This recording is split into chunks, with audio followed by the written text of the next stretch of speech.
Hello friends, welcome back to my channel Hema অ্যাডভেঞ্চারে welcome. আর অনেক ভালোবাসা জানিয়ে আজকে আবার চলে এলাম তোমাদের সামনে ছোট্ট একটা ভিডিও নিয়ে, ছোট্ট একটা ব্লগ নিয়ে।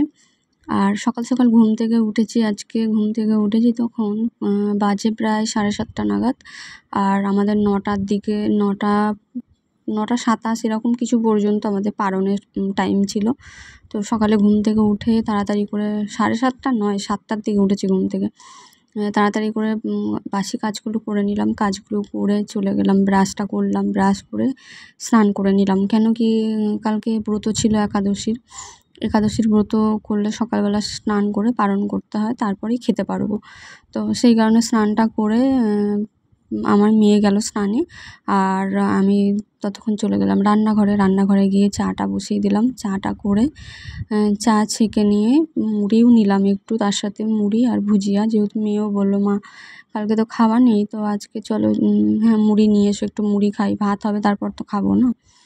তো চা করতে করতে ওর এদিকে স্নান করে পুজো দেওয়া হয়ে গেছে ঠাকুরকে, আর পুজো দিয়ে তারপরে আমরা চা আর বিস্কিট খেতে বসে গেলাম। চা আর বিস্কিট খেয়ে এই দেখো চলে এসেছি রান্নাঘরে। আমি বললাম কটা বাসন আছে, বাসন কটা ধুয়ে নিই। তার আগে কটা ভাত বসিয়ে দিয়েছিলাম, ভাতের মধ্যে একটা আলু দিয়ে দিয়েছি। ভাবলাম যদি তরকারি করে না উঠতে পারি তখন মেয়েটাকে সিদ্ধ ভাত খাইয়ে স্কুলে পাঠাতে হবে।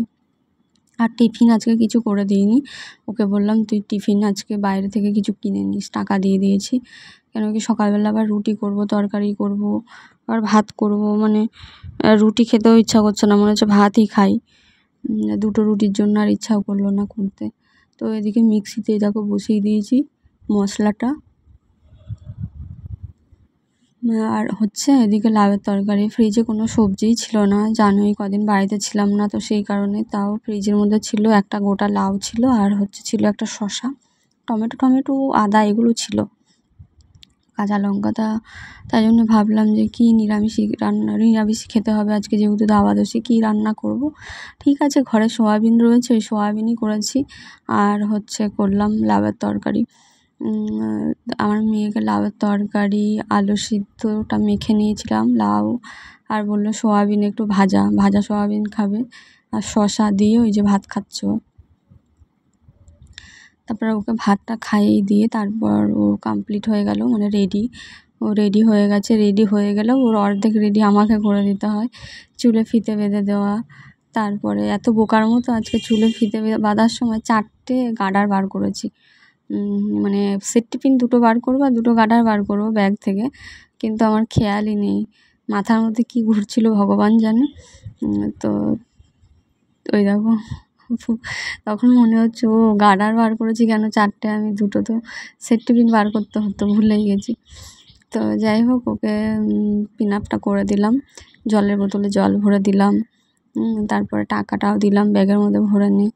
বলে ছাতা দিলাম হাতের কাছে, যেহেতু মেঘ ভাব, বৃষ্টি আসতে পারে। তো তারপরে চলে গেলাম রান্নাঘরে। ওর হয়ে গেছে, বাট ওর সঙ্গে আরও যারা যাবে তাদের এখনও রেডি হয়নি, বললো 10 মিনিট লাগবে।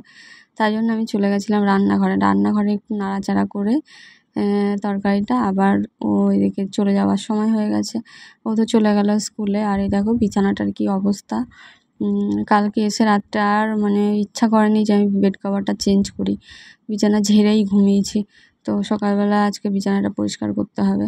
আর এই দেখো রান্না করেছি সোয়াবিন আর তোমার লাউয়ের তরকারি, আর দেখো কতগুলো বাসন, রান্নাঘরে গ্যাস ট্যাস পরিষ্কার করে নিলাম, একেবারে পরিষ্কার করে চলে এলাম ঘরে এসে বেড কভারটা চেঞ্জ করে নিয়েছি, বেড কভার চেঞ্জ করে ধোয়া বেড কভার পেতে নিলাম।